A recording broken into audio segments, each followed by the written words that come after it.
So in this class, we will discuss about some of the selected operators in Oracle 21C. हम देखेंगे कि Oracle 21C में operators कौन कौन से होते हैं, उनको कैसे हम यूज करते हैं, या इन जनरल Oracle में कौन कौन से ऑपरेटर्स होते हैं, उनको कैसे यूज किया जाता है, तो समझने की कोशिश करते हैं। तो आज की क्लास में हम ऑपरेटर्स को डिस्कस करने वाले हैं बच्चे। तो अगर बात की जाए ऑपरेटर्स की, तो ऑपरेटर्स क्या है? सिंपल अगर हम बात करें तो ऑपरेटर्स आर सिंबल्स, और आप सिंपल वर्ड्स में बोलो तो सिंपल इसको आप वर्ड्स भी बोल सकते हो जो क्या रिप्रेजेंट करते हैं, सम एक्शन और प्रोसेस। तो ऑपरेटर्स आर सिंबल्स और words that represents an action और प्रोसेस। अब अगर हम ऑपरेटर्स की बात करें तो जो ऑपरेटर्स होते हैं वो कैपेबल होते हैं manipulating operands and returning a result. अगर देखा जाए तो इन जनरल ओरेकल में हम ऑपरेटर्स को 5 डिफरेंट कैटेगरीज में डिवाइड कर सकते हैं। जो पहली कैटेगरी है that is arithmetic operator, second है कंपैरिजन ऑपरेटर, थर्ड है लॉजिकल ऑपरेटर, फोर्थ है सेट ऑपरेटर्स, फिफ्थ है मिसलेनियस ऑपरेटर्स। इस क्लास में हम arithmetic, comparison, logical and miscellaneous operators को डिस्कस करेंगे, समझने की कोशिश करते हैं। तो सबसे पहले अगर हम अरिथमेटिक ऑपरेटर्स की बात करेंगे तो अरिथमेटिक ऑपरेटर्स क्या करता है? न्यूमेरिक ऑपरेंड्स पे और डेट पे काम करता है। तो पहली बात, अगर अरिथमेटिक ऑपरेटर की बात करें तो एक काम करता किस पे है, ऑपरेट किस पे करता है? Numeric operands as well as date. ठीक है। अब इसमें देखो, अगर हम अरिथमेटिक ऑपरेटर की बात करें तो अरिथमेटिक ऑपरेटर में हमारे पास दो वैरायटीज हैं, एक यूनरी ऑपरेटर की वैरायटी है और एक बाइनरी ऑपरेटर्स की वैरायटी है। ठीक है। तो सबसे पहले अगर मैं बाइनरी ऑपरेटर्स की बात करूं तो जो आपके दो या दो से ज्यादा ऑपरेंड पे वर्क करता है उसको हम बाइनरी ऑपरेटर बोलेंगे, जैसे एडिशन, सब्ट्रैक्शन, मल्टीप्लिकेशन और डिवीजन। अब अगर हम देखें, जैसे मैंने बोला 2 + 3, तो यहां पास आपके पास ऑपरेंड 2 और 3 है। ठीक है। ऑपरेटर क्या है आपका? एडिशन। तो एक बाइनरी क्यों कहला रहा? बिकॉज आप जब एडिशन परफॉर्म करोगे या मल्टीप्लिकेशन परफॉर्म करोगे तो आपके पास ऑपरेंड कितने होने चाहिए? एटलीस्ट 2 होने चाहिए, इसलिए हम इसको बाइनरी ऑपरेटर बोल रहे हैं। अब समझने की कोशिश करते हैं। जैसे अगर मैं एडिशन की बात करता हूं तो जो एडिशन होता है वो आप न्यूमेरिक वैल्यू पे कर सकते हो और साथ में डेट्स पे भी परफॉर्म कर सकते हो। एग्जाम्पल से समझेंगे, क्वेरी एग्जीक्यूट करके समझेंगे। अभी जस्ट हम इसकी एक्सप्लेनेशन की बात कर रहे हैं, इसके डेफिनेशन की बात कर रहे हैं। तो जो एडिशन होगा उसको आप नंबर या न्यूमेरिक ऑपरेंड्स पे अप्लाई कर सकते हो, साथ में डेट ऑपरेंड्स पे भी आप अप्लाई कर सकते हो। वैसे ही अगर हम सब्ट्रैक्शन की बात करें तो सब्ट्रैक्शन आपका numeric as well as date operands पे वर्क करता है। देन डिवीजन की बात करें, डिवीजन भी आपका नंबर और डेट ऑपरेंड पे काम करता है। लेकिन जो मल्टीप्लिकेशन है, अगर मल्टीप्लिकेशन की आप बात करोगे तो मल्टीप्लिकेशन केवल न्यूमेरिक ऑपरेंड पे काम करता है। तो डिस्कस करेंगे इसको आराम से, हम जब क्वेरीज एग्जीक्यूट करेंगे तो हम इसको और डिटेल में डिस्कस करेंगे। दूसरे हमारे पास अरिथमेटिक ऑपरेटर में दो ऐसे ऑपरेटर हैं जो कि आपके यूनरी ऑपरेटर हैं। ठीक है। जैसे अगर मान लो मैंने बोला 2, तो 2 का मतलब क्या है? जो 2 है वो पॉजिटिव है। मैंने बोला -3, इसका मतलब 3 कैसा है? निगेटिव है। 3 कैसा है? निगेटिव है। तो जो ऑपरेंड के साइन को बताए कि वो पॉजिटिव है कि निगेटिव है, जो कहना चाहिए जो न्यूमेरिक वैल्यू है उस न्यूमेरिक वैल्यू के साइन को बताए कि ये पॉजिटिव है या निगेटिव है, उसको हम यूनरी प्लस और यूनरी माइनस बोलते हैं। इन जनरल हमने लिखा 2 + -3, इसका मतलब ये होता है कि 2 जो है वो पॉजिटिव है तो ये प्लस साइन हो गया, मतलब मेक ऑपरेंड्स पॉजिटिव। -3 का मतलब क्या बता रहा है? 3 को निगेट बता रहा है, या क्या बता रहा है कि जो ऑपरेंड है वो आपका जो ऑपरेंड है वो कैसा है? निगेटिव है। तो ये आपका सिंपल निगेट ऑपरेंड कहलाता है। तो मुझे ये बात समझ में आ गई कि एक मेरा क्या है? पॉजिटिव ऑपरेंड है और एक हमारा नेगेटिव ऑपरेंड है। पॉजिटिव ऑपरेंड बस ये बताता है कि आपका जो वैल्यू है वो पॉजिटिव है, और नेगेटिव ऑपरेंड ये बताता है कि आपका जो वैल्यू है वो नेगेटिव है। नेक्स्ट बात करते हैं कंपैरिजन ऑपरेटर। कंपैरिजन ऑपरेटर आपने ऑलरेडी देखा हुआ है, मैंने डिलीट के साथ आपको बताया, अपडेट के साथ बताया। जब हम वेयर क्लॉज के साथ टेस्ट कंडीशन लगाते थे तो टेस्ट कंडीशन में हम क्या करते थे? टेस्ट कंडीशन में हम यूज करते थे comparison operators, like equal to, less than, greater than, ये सारे। तो जो कंपैरिजन ऑपरेटर्स होते हैं आर यूज्ड इन कंडीशंस। जब आप कंडीशंस की बात करते हो तो कंडीशंस के साथ आप कंपैरिजन ऑपरेटर लगाते हो and compare one expression with another. और इसका काम क्या होता है, कंपेयर करता है एक एक्सप्रेशन को दूसरे एक्सप्रेशन से, और जो रिजल्ट आएगा, अगर कंपैरिजन ट्रू है तो रिजल्ट ट्रू आएगा, अदरवाइज फॉल्स आएगा। अगर दोनों ही नहीं है तो अननोन भी आएगा। ठीक है, तो the result of a comparison can be true, can be false और अननोन। ठीक है, तो ये तीनों की पॉसिबिलिटीज हैं, तीनों कंडीशंस आपके आ सकते हैं, ट्रू भी हो सकता है, फॉल्स भी हो सकता है और अननोन भी हो सकता है। तो समझने की कोशिश करते हैं। जैसे equal to, this is called equality operator. ठीक है, फिर उसके बाद है इन नॉट इक्वल टू है, इसको भी नॉट इक्वल टू बोलते हैं। कैप इक्वल टू को भी हम नॉट इक्वल टू बोलते हैं। इन नॉट इक्वलिटी ऑपरेटर है, ये आपका ग्रेटर देन साइन हो गया, ये आपका greater than equal to sign हो गया, ये आपका लेस देन साइन है, लेस देन ऑपरेटर, और ये आपका less than equal to operator है। तो कंपैरिजन ऑपरेटर में इन जनरल की बात कर रहा हूं मैं, इनको यूज करते हैं, हम लोग इनको यूज करते हैं। ठीक है, दूसरे कंपैरिजन ऑपरेटर्स भी होते हैं, लेकिन इन जनरल सबसे ज्यादा यूज होने वाले कंपैरिजन ऑपरेटर आपके इक्वालिटी ऑपरेटर है, नॉट इक्वालिटी ऑपरेटर है, ग्रेटर देन ऑपरेटर है, लेस देन ऑपरेटर है, ग्रेटर देन और इक्वल टू ऑपरेटर है, लेस देन और इक्वल टू ऑपरेटर है। नेक्स्ट बात करते हैं लॉजिकल ऑपरेटर्स की। Logical operator combine the result of two component condition to produce a single result. ठीक है, अब रिजल्ट तो सिंगल ही आएगा, लेकिन ये क्या कर रहा है, दो कंबाइंड कंडीशंस पे लगाया जाता है। जैसे मैंने बोला a greater than 0 and b less than 0, तो एंड कंडीशन अगर आपने लगाया तो इसका मतलब ये हुआ कि a ग्रेटर देन 0 अगर ट्रू है तो इसका रिजल्ट क्या आएगा, ट्रू। b लेस देन 0 भी अगर ट्रू है तो रिजल्ट क्या आएगा, ट्रू। अगर ट्रू और ट्रू का एंड करेंगे तो रिजल्ट होगा true.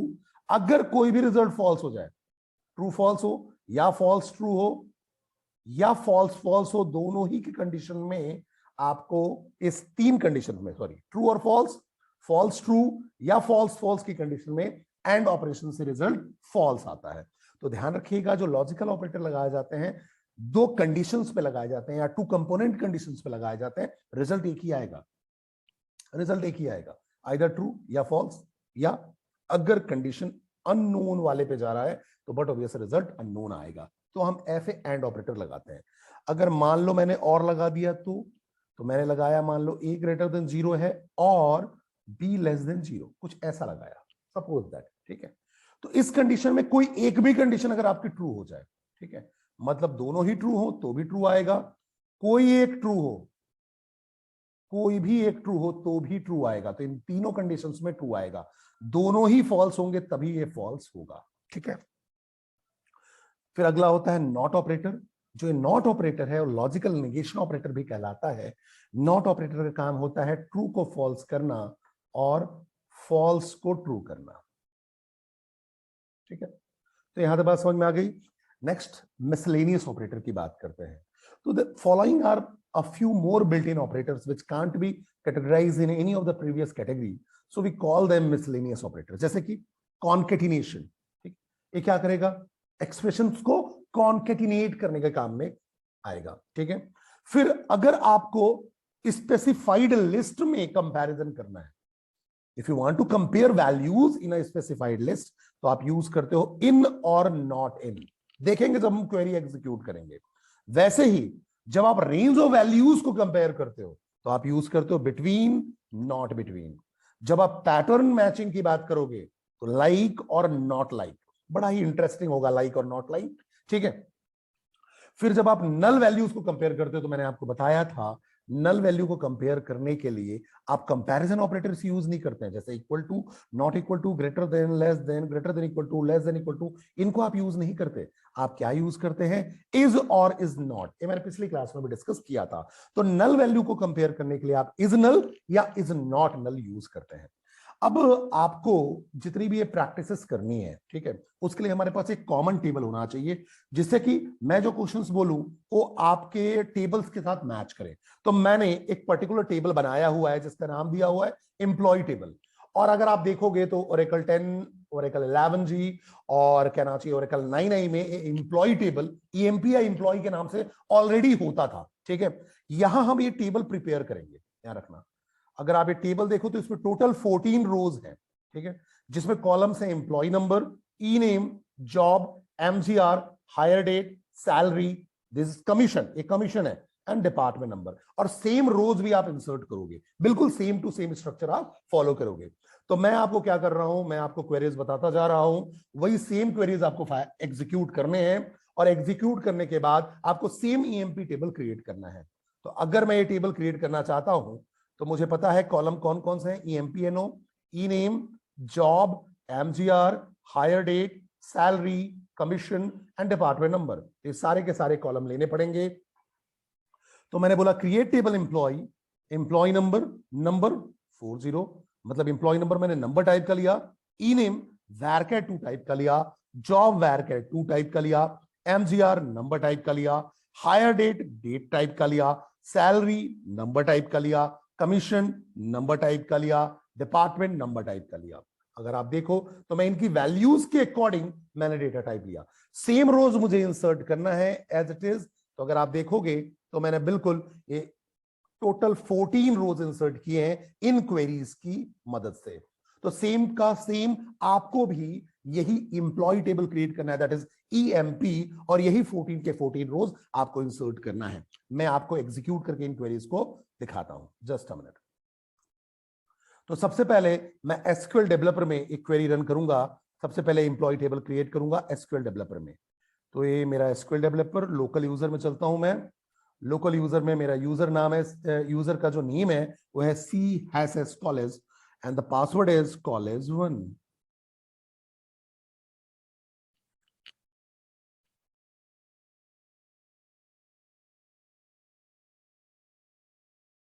Now I execute the create table query. तो मैंने इसी सेम का सेम क्वेरी को मैंने यहां से कॉपी किया और इसको देखो एग्जीक्यूट कर रहा हूं। अब इसको मैं यहां से रन करूंगा। मैंने रन किया, table employ created, EMP created, okay. अब देखो ये सारे के सारे जो रोज हैं मैंने यहां टेक्स्ट फाइल में रखा हुआ है।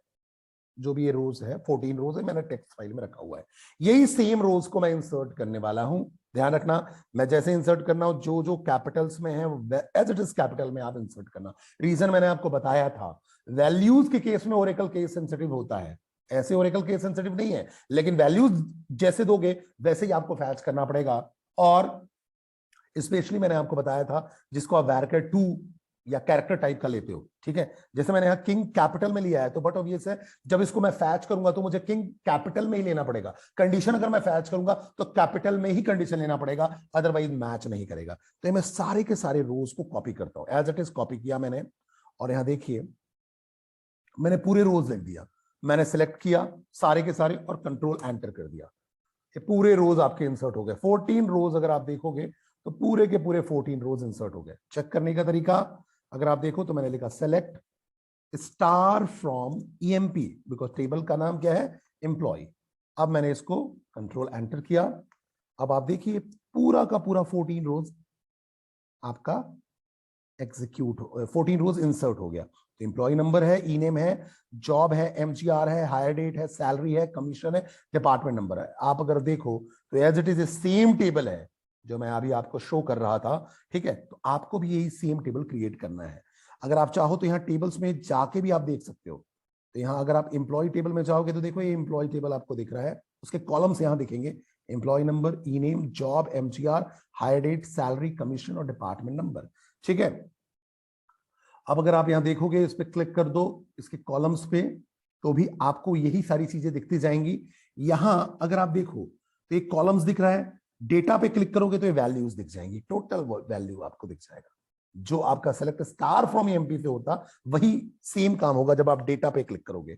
तो डेटा पे क्लिक करने के बाद आपको 14 रोज एज इट इज दिखेगा। तो ये तो मुझे समझ में आ गया कि मैं एसक्यूएल डेवलपर पे इसको कैसे कहना चाहिए ईएमपी टेबल कैसे क्रिएट करूंगा और ये रोज कैसे इंसर्ट करूंगा। अब मैं एसक्यूएल प्लस पे चलता हूं, जो कमांड प्रॉम्प्ट है उस पे हम इसको एग्जीक्यूट करते हैं। तो यहां मैंने लोकल यूजर बनाया है CHS user1 and the password is user. मैं कनेक्ट हो गया प्रॉपरली। अब देखिए यहां सेम क्वेरी मैं यहां भी एग्जीक्यूट करने वाला हूं बेटा, और यहां बताने का एक पर्पज है मेरा, मैं आपको दिखाता हूं। जैसे मैंने क्रिएट टेबल एम्प्लॉय किया, टेबल क्रिएटेड, सारे रोज इंसर्ट करता हूं मैं। तो मैंने कंट्रोल C किया और मैंने यहां कंट्रोल V कर दिया, देखो पूरे के पूरे रो इंसर्ट हो गए, क्योंकि सब में सेमीकोलन लगा हुआ है। तो जैसे जैसे मैं उसको कॉपी पेस्ट करता जाऊंगा, वन रो क्रिएटेड, सारे के सारे रो क्रिएट हो गए बेटा, ठीक है। और इसको मैं आपको हाईलाइट भी कर देता हूँ, ये देखिए ये रोज है, ठीक। यही सेम का सेम आपको रो कॉपी करना है। कॉपी क्या मतलब, सिंपल सी बात है, आपको एज इट इज यही वैल्यूज कॉपी करनी है, ठीक है। अब देखिए आपका 14 रोज क्रिएट हो गया, इंसर्ट हो गया। अब मैं अगर सेलेक्ट कमांड एग्जीक्यूट करूं बेटा, तो सेलेक्ट स्टार फ्रॉम एम्प्लॉय लिखा मैंने, तो देखिए 14 रोज आ गए। लेकिन आप देखो सिस्टमेटिक ऑर्डर में नहीं आ रहा है। रीजन ये है कि आप देखो एम्प्लॉय नंबर आ गया, फिर ई नेम आ रहा, जॉब आ रहा, एमजीआर आ रहा, हायर डेट आ रहा, सैलरी आ रहा, कमीशन आ रहा है, ये देखो पूरा अनऑर्गेनाइज आ रहा है, एक लाइन में अलाइंड नहीं आ रहा है, ठीक है। इसका रीजन क्या है मैं आपको समझाता हूं, इसी के लिए मैंने इस पर रन करके बताया हुआ है। जब आप एसक्यूएल प्लस पे कमांड को एग्जीक्यूट करते हो, तो कमांड एग्जीक्यूट करने के बाद होता क्या है, जो आपका आउटपुट जो अनइवन दिख रहा है, उसका रीजन ये है, ओरेकल क्या करता है, रिजर्व करता है 10 कैरेक्टर का स्पेस हर कॉलम के लिए, अप्रॉक्स। सो देखो Oracle reserves a space of almost 10 characters for number columns and column width for char and var के 2 कॉलम्स इन एसक्यूएल प्लस। तो जब आप एसक्यूएल प्लस पे आप इस क्वेरी को एग्जीक्यूट कर रहे हो, तो आपको जो रिजल्ट अनइवन दिख रहा है, उसका रीजन ये है कि जो भी नंबर कॉलम है या जो वैरकर 2 कॉलम है, जैसे इंप्लॉय नंबर, ई नेम हो गया है, जॉब है, अगर आप देखोगे तो ये अप्रोक्सीमेटली 10 कैरेक्टर का स्पेस लेते हैं। 10 कैरेक्टर देखो, 1 2 3 4 5 6 7 8 9 10, अप्रोक्सीमेटली 10 कैरेक्टर का स्पेस लेते हैं। इसलिए क्या हो रहा है, हर कॉलम 10 कैरेक्टर का स्पेस ले रहा है, तो उसके पूरे के पूरे विड्थ में आपका पूरा कॉलम फिट नहीं हो पा रहा है। तो अगर मैं कॉलम की फॉर्मेटिंग कर दूं, कॉलम को मैं ऐसा कर दूं कि भाई जितनी जरूरत है उतना ही लूं, जैसे अगर मुझे पता है कि जो ई नेम होगा वो ई नेम मैक्सिमम 9 कैरेक्टर लॉन्ग होगा, ठीक है, या मैक्सिमम 7 कैरेक्टर लॉन्ग होगा, जो जॉब होगा वो मैक्सिमम 9 कैरेक्टर लॉन्ग होगा, एम्प्लॉय नंबर जो होगा वो मैक्सिमम 5 या 6 कैरेक्टर लॉन्ग होगा, ठीक है। सैलरी अगर देखो तो मैक्सिमम 4 डिजिट में है, कमीशन मैक्सिमम 4 डिजिट में है। तो मैं इनको अगर 4 डिजिट में फिक्स कर दूं तो 10 कैरेक्टर लॉन्ग नहीं लेंगे, फिक्स हो जाएंगे 4 डिजिट पे, कोई 5 पे। तो ये जो स्पेसिंग आपकी बिगड़ रही है, ये जो आपका लुक अनइवन हो रहा है, वो नहीं होगा। आपको एक लाइन में पूरे के पूरी कॉलम जो है वो विजुलाइज होंगे, डिस्प्ले होंगे। क्या करते हैं इसके लिए, इसके लिए हम एसक्यूएल प्लस पे फॉर्मेट कमांड का यूज करते हैं इस इशू को सॉल्व करने के लिए। तरीका क्या है, आप लिखते हो column, then column name, format, और फॉर्मेट के बाद फॉर्मेट डिटेल्स लिखते हो। अब जो ये फॉर्मेट डिटेल्स है, these details are dependent on the type of column you want to format. For example, अगर नंबर की बात करते हो, सबसे पहले मैं नंबर की बात करता हूं, तो नंबर के लिए हम यूज करते हैं 9, as many time as we want, max number of digit, ठीक है। जैसे मैं चाहता हूं कि एम्प्लॉय नंबर है वो केवल 5 डिजिट में हो जाएगा, तो मैं क्या करूंगा, 9999 लिखूंगा, 59 लिख दूंगा। तो अब जो एम्प्लॉय नंबर कॉलम होगा वो क्या होगा, उसका जो कैरेक्टर होगा वो फिक्स हो जाएगा 5 डिजिट तक। अदरवाइज ओरेकल क्या करता, ओरेकल क्या करेगा, इनको रिजर्व करेगा कितना, 10 कैरेक्टर्स लॉन्ग। लेकिन जैसे ही मैंने फॉर्मेट कमांड एग्जीक्यूट किया और उसमें एम्प्लॉय नंबर के साथ मैंने यूज कर लिया 9999 5 टाइम्स, तो 5 कॉलम तक फिक्स हो जाएगा। तो जो रिमेनिंग 5 कॉलम्स है वो दूसरा यूज कर पाएगा, ठीक है। तो विजुअलाइजेशन में आपको कहना चाहिए आसानी होगी। तो देखिए मैंने क्या लिखा, कॉलम, और मैं सैलरी को यहां कर रहा हूं, तो सैल, कॉलम का नाम क्या हो गया, सैल, क्योंकि देखो यहां पास जो मेरे पास कॉलम है सैलरी वाला, उसका नाम मैंने यहां दिया है सैल, ठीक है। तो सैलरी वाले को मैं सैल बोल रहा हूं, SAL। तो कॉलम, कॉलम नेम में हो गया सैल, फॉर्मेट आपका कीवर्ड है फॉर्मेट, और फॉर्मेट डिटेल्स में मैंने क्या दे दिया, 1 2 3 4 5। मुझे पता है जो सैलरी है 4 डिजिट में ही है, मैंने तो यहाँ 5 डिजिट दे दिया, आप चाहो तो 4 डिजिट पे लिख सकते हो। तो अब क्या हो गया, जो सैलरी वाला कॉलम है वो केवल 5 डिजिट पे फिक्स हो जाएगा, ठीक है। तो आपका जो टोटल 10 कहना चाहिए कैरेक्टर रिजर्व हो रहे थे, अब वो 5 कैरेक्टर रिजर्व होंगे। नेक्स्ट, अगर मुझे वैरकर 2 वाले पे बात करनी है, या कैरेक्टर वाले या स्ट्रिंग वाले पे बात करनी है, तो हम पैटर्न जो यूज करते हैं वो AX यूज करते हैं, where X is the number indicating the width. X क्या बताता है, विड्थ बताता है। For example, to set the width of E name column to 4 characters, आप 4 कैरेक्टर्स लॉन्ग लेना चाहते हो। जैसे मान लो मुझे पता चल गया कि जो ईनेम है उसमें मैक्सिमम जो कैरेक्टर की लेंथ है, जो नेम की लेंथ है, वो केवल 4 कैरेक्टर्स है। वो आप यहां से देख के समझ सकते हो। देखो जैसे मैं आपको बता रहा हूं, जैसे मैंने जो टेबल बनाया हुआ है इसमें अगर आप देखो ईनेम, ईनेम में 1 2 3 4 5 है, 5 कैरेक्टर लॉन्ग है। 1 2 3 4 5 6 है, 1 2 3 4 5 6 है, 1 2 3 4 5 6 है। मैक्सिमम अगर आप देखोगे ना तो 6 कैरेक्टर लॉन्ग है। तो मैं क्या करूंगा, ईनेम को बाय डिफॉल्ट फॉर्मेट से चेंज करके मैं कैसा करूंगा, यहां मैं जो कमांड एग्जीक्यूट करूंगा बेटा, उस कमांड में मैं क्या करूंगा, जैसे मैंने लिखा कॉलम, कॉलम के बाद कॉलम नेम, ई नेम, फॉर्मेट और A4। A4 का मतलब आपने 4 कैरेक्टर्स तक फिक्स कर दिया, जबकि मैं क्या करूंगा अपने कंडीशन में A6 कर दूंगा, क्योंकि मुझे पता है कि जो मैं नेम इंसर्ट करने वाला हूं वो 6 कैरेक्टर से लॉन्ग है ही नहीं। ठीक है, तो मैं A6 कर दूंगा, तो जो डिस्प्ले होगा वो प्रॉपर हो पाएगा। ठीक है, तो the format model will stay in effect until we reset the column format और exit from S Q L star plus. अब ध्यान रखना, ये जो फॉर्मेट कमांड होता है ये परमानेंसी नहीं देता है, आपके स्ट्रक्चर में जाके चेंज नहीं कर रहा है, ये बस डिस्प्ले को चेंज कर रहा है। उस समय जो आपका डिस्प्ले आ रहा है उसको चेंज कर रहा है। जैसे ही आप एसक्यूएल प्लस से एग्जिट करोगे, फॉर्मेट कमांड का इफेक्ट खत्म हो जाएगा, क्योंकि फॉर्मेट केवल डिस्प्ले के लिए है, स्ट्रक्चर में वो चेंज नहीं कर रहा है, परमानेंटली स्ट्रक्चर में जाके स्टोरेज में कोई चेंजेस नहीं कर रहा है। नेक्स्ट टाइम फिर आपको फॉर्मेट कमांड एग्जीक्यूट करना पड़ेगा, इस बात को ध्यान रखिएगा। ठीक है, तो अब मैं फॉर्मेट कमांड रन करके बताता हूं, तो आपको लुक कुछ ऐसा दिखेगा बेटा। तो एसक्यूएल स्टार प्लस पे चलते हैं। अगर आप देखो तो ये नोटपैड में मैंने फॉर्मेट कमांड लिख के रखा हुआ है, आपको दिख रहा होगा। जैसे मैंने इंप्लॉय नंबर को फॉर्मेट कर दिया 4 डिजिट तक, क्योंकि मुझे पता है इंप्लॉय नंबर जो है ना केवल 4 डिजिट का है मैक्सिमम। सैलरी को भी मैंने 4 डिजिट कर दिया, क्योंकि मुझे पता है 4 डिजिट से ज्यादा ऊपर की कोई सैलरी है ही नहीं। जॉब को कर दिया मैंने, जॉब फॉर्मेट मैंने देखा है कि मैक्सिमम 8 या 9 डिजिट थे, तो मैंने देखो 9 डिजिट किया होगा, 1 2 3 4 5 6 7 8 9। ठीक है, अगर आप इसको नहीं भी करते तो कोई दिक्कत नहीं है, बिकॉज ओरेकल 10 डिजिट रिजर्व करता, हमने 9 तक कर दिया। एमजीआर मैंने देखा है 9, इसको केवल 4 डिजिट की जरूरत है, मैंने 4 कर दिया। कमीशन जो कॉलम है उसमें मैंने देखा जो कमीशन मिला हुआ है किसी भी एम्प्लॉय को वो मैक्सिमम 4 डिजिट में है, तो 4 डिजिट कर दिया। डिपार्टमेंट नंबर अगर आप देखो तो 2 डिजिट का डिपार्टमेंट नंबर है, तो 2 डिजिट कर दिया मैंने। ईनेम का फॉर्मेट मैंने आपको बताया 6 कर दिया मैंने, मैक्सिमम मुझे पता है 6 डिजिट तक है। उसके बाद अगर मैं सिलेक्ट क्वेरी चलाऊंगा एम्प्लॉय से सिलेक्ट स्टार फ्रॉम एम्प्लॉय करूंगा, तो आपको सिस्टमैटिक ऑर्डर में दिखेगा। तो मैं पूरा का पूरा कॉलम एग्जीक्यूट करता हूं, देखो। ठीक है, अब ये आपका कॉलम एम्प्लॉय नंबर फॉर्मेट आपका हो गया, सैलरी का फॉर्मेट हो गया, जॉब का हो गया, एमजीआर का हो गया, कमीशन का हो गया, डिपार्टमेंट नंबर का हो गया, ई नेम का हो गया। अब मैं जैसे ही एंटर करूंगा एम्प्लॉय टेबल दिखेगा।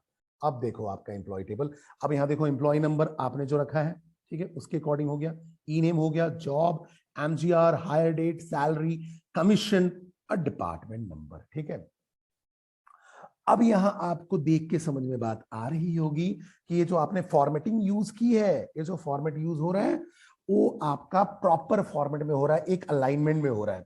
अब यहां भी आपके साथ देखो दिक्कत क्या है, एक दिक्कत और है कि 1 2 3 4 5 6 7 8 9 10 11 रोज एक साथ दिख रहे हैं और 3 रोज उसके बाद दिख रहे हैं। एक क्या है आपका, ये ओरेकल का रोल लिमिट है कि कितनी रो एक साथ डिस्प्ले करनी है। ठीक है, तो जितनी रो एक साथ डिस्प्ले होंगी उसके बाद वो नेक्स्ट फिर ऑर्डर में आपको डिस्प्ले हो रहा है। ठीक है, तो अब अगर आप देखो तो आपने इसको सिस्टमेटिकली आपने इसको अरेंज कर लिया, जिससे अब आपको ईएमपी टेबल को विजुअलाइज करने में कोई दिक्कत नहीं हो रही है। तो सभी लोग इस ईएमपी टेबल को एज इट इज ऐसे ही क्रिएट कर लें। ठीक है, मैं आपको एक बार ईएमपी टेबल का जो रोज है वो भी आपको दिखा देता हूं, स्ट्रक्चर भी दिखा देता हूं जो टेबल हम ईएमपी क्रिएट कर रहे हैं।